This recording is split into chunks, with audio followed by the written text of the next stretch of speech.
আমার মা আমাকে সময় মতো তার কোলে জড়িয়ে নেয়, কিন্তু আমার মা কি আমার সঙ্গে কথা বলবে না? বলো না।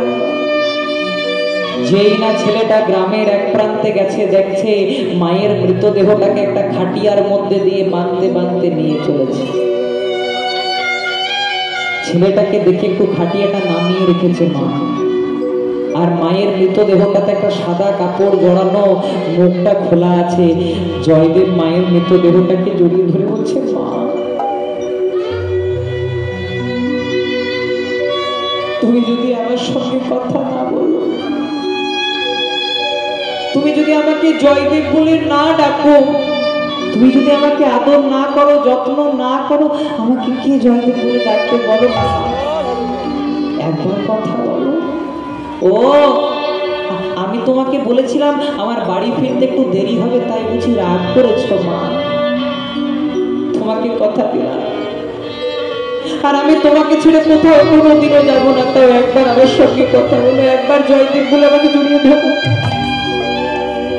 আর কথা বলছে না। সবাই মনে মনে চিন্তা করলো, জয়দেব কেন ছেলেটা মায়ের শোকে পাগল হয়ে যায়, তাই মায়ের মৃতদেহটাকে নিয়ে শ্মশান ঘাটে চলে গেল। যেই না মায়ের মৃতদেহটাকে নিয়ে শ্মশান ঘাটে গেছে, এবার চিতা তৈরি করে যেই না মায়ের দেহটাকে চিতার মধ্যে তুলে দিয়েছে, শেষবারের মতো জয়দেব মাকে জড়িয়ে ধরে বলছে, মা জানো মা, এই সংসারে আমার যে মা বলতে আর কেউ রইল না গো। তুমি যদি আমার সঙ্গে কথা না বলো, তুমি যদি আমাকে যত্ন না করো, তুমি যদি আদর না করো, আমাকে কি আদর করে বলে দাও না গো মা। জয়দেবের মা মারা গেল, যেই না চিতা তৈরি করেছে, এবার ছেলেটা বুঝতে পেরেছে যে এই শ্মশান ঘাটে নিয়ে গেলে তো সবাইকে পুড়িয়ে দেয়, আমার মাকেও বুঝি পুড়িয়ে দেবে। তাই শেষবারের মতো আজ শেষ বিদায় দিচ্ছে, মাকে জড়িয়ে ধরে, মা জানো মা, যখন আমার বন্ধুদের মায়েরা তাদের ছেলেকে কোলে টেনে নেবে, তাদের ছেলেকে যত্ন করবে, আদর করবে, খাইয়ে দেবে, সেদিন তোমার অভাব আমার বড় মনে হবে, চোখের দেখার হবে না। এই শ্মশান ঘাটে নিয়ে গেলে তো সকলকে পুড়িয়ে দেয়, একবার কথা বলো না মা। তুমি যদি কথা না বলো, ওরা তো তোমাকে অনেক দূরে নিয়ে চলে যাবে। মা কোন রকমে কথা বলছে না। যেই না মার কথা বলছে না, এবার কি হয়েছে জানো? মায়ের চিতাটা, আজকে মায়ের দেহটাকে চিতার মধ্যে চাপিয়েছে। যেই না চিতার মধ্যে চাপিয়ে, যে ছোট্ট জয়দেব চিৎকার করে বলতে লাগলো, মা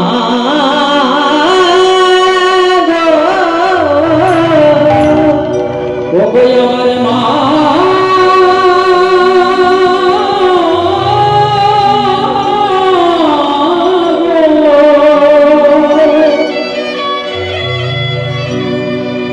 তুমি আমায় ছেড়ে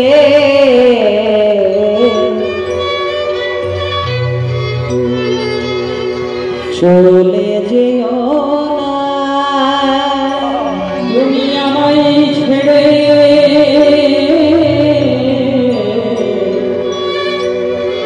চলে যেও না, ও গো আমার গর্ভধারিণী মা গো।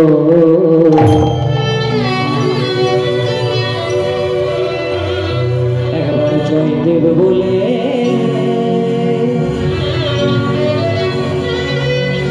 একবার জয়দেব বলে ডাকো মা গো, শুধু জয়দেব বলে তুমি ডাকো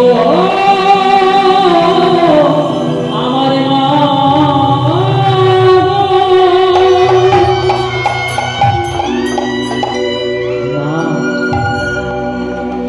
তুমি আমায় ছেড়ে চলে গেলে,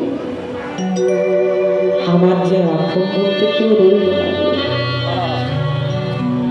আমার যে আপন বলতে কেউ রইল না। ছেড়ে চলে গেল। পিতা ভোজদেব গোস্বামীকে জড়িয়ে ধরে বলছে, বাবা তুমি আমাকে বলে দাও না কোন পথে গেলে, কোন পথে গেলে আমি আমার মায়ের দেখা পাবো, একবার বলে দাও না গো। কোনো রকমে যখন মার কথা বললো না, এবার শেষবারের মতো মাকে জড়িয়ে ধরে বলছে, এবার আমি কাকে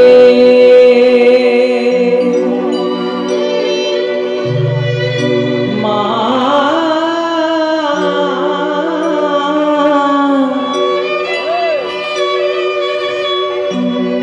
কাকে মা বলে ডাকবো,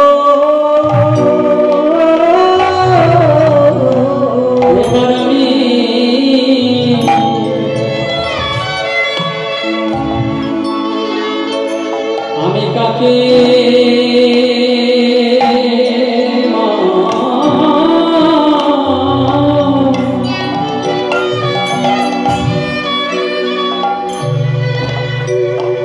মা বলে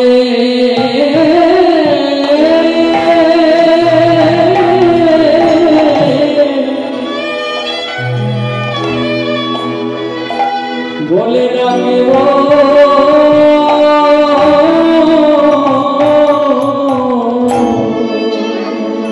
বলে তুমি ছাড়া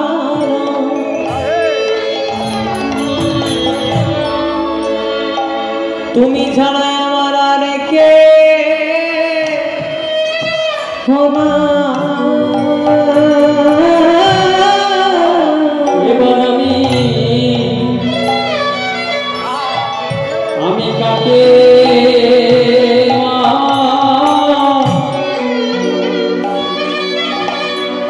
মা বলে ডাকবো। এই সংসারে অনেক পিতা মাতায় আছে, তারা তাদের পুত্রকে কত ভালোভাবে মানুষ করে, কিন্তু আমি তোমার কাছে সেসব কিছু চাই না গো। শুধু আমাকে একটাই জিনিস দাও, শুধু একবার আমায় জয়দেব বলে, জয়দেব বলে ডাকো মা গো।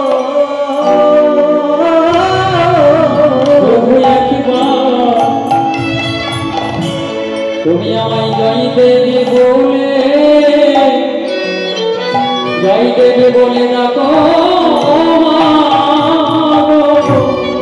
জয়দেবের মা বামাদেবী মারা গেলেন, 4 বছর বয়সে মাতৃবিয়োগ হলো, কিন্তু যেই না ছেলেটার বয়স হলো মাত্র 6 বছর, পিতা ভোজদেব গোস্বামী ছেলেটাকে একটা পাঠশালায় ভর্তি করে দিলেন মা। পাঠশালাটার কি নাম? জামদহ গ্রামের পাঠশালা। এই জায়গাটা খুব মন দিয়ে শুনবেন।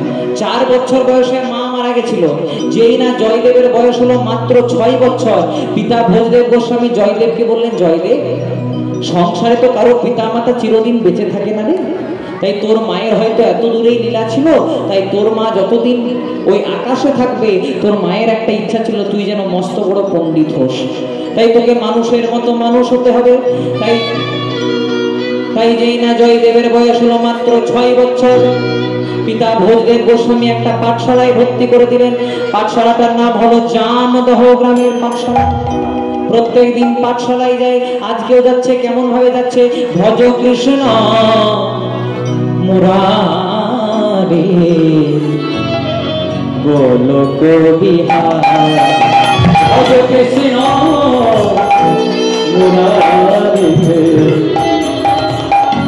গোলক বিহার, ভজ কৃষ্ণ মুরারে গোলক বিহার, ভজ কৃষ্ণ মুরারে গোলক বিহার, ভজ কৃষ্ণ মুরারে গোলক বিহার।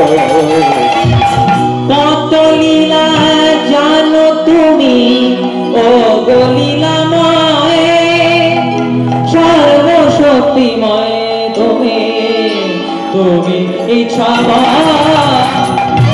কত লীলা জানো তুমি ও বলিয়া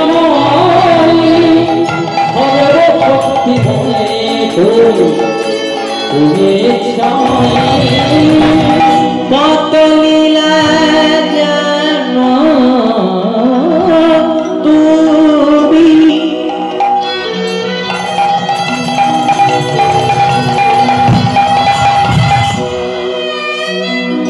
ও গলীলা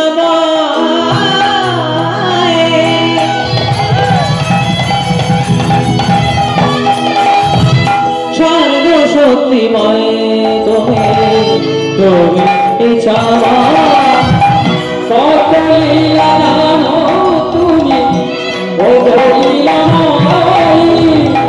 সর্বশক্তিময় তুমি তুমি ভগবী শ্যামরাজে বল ভগবী শ্যামরাজে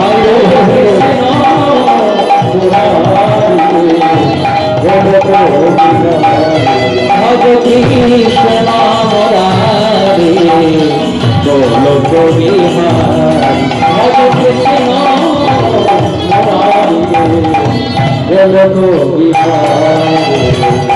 4 বছর বয়সে মা মারা গেছিল গো। হ্যাঁ গো মা, জয়দেবকে যখন পাঠশালায় ভর্তি করলো, জয়দেবের